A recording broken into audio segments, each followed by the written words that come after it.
Kaugnay ng mga paghahanda sa Traslasyon 2025, nasa 1,500 na puwersa ng Southern Police District ang nakatagdang ipakalat upang tiyakin ang kaligtasan ng mga deboto. Ang mga pinakahuling balita sa naturang paghahanda, tinutukan yan live ni Giselle Ricafort. Giselle. Miss Kay, 1,500 tauhan nga ng Southern Police District ang tutulong sa pagsiguro sa seguridad ng mga deboto sa traslasyon. Kanina isinagawa ang send-off ceremony sa punong tanggapan ng SPD sa Fort Bonifacio sa Taguig. Ayon dito kay District Director Brigadier General Manuel Abrugena, misyon ng mga pulis na tiyakin ang kaligtasan ng milyong-milyong deboto na makikiisa sa taunang traslasyon.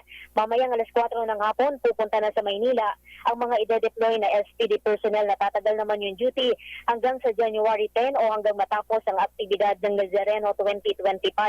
Partikular na babantayan ng mga pulis mula sa SPD yung Quirino Grandstand sa Maynila. May sasama mismo sa traslasyon at hanggang sa simbahan, may nagkatutok din silang mga tauhan.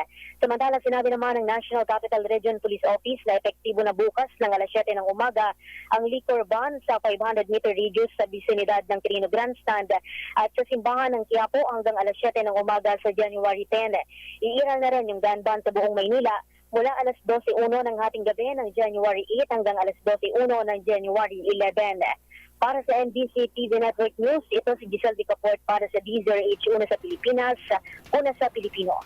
Maraming salamat, Giselle Ricafort.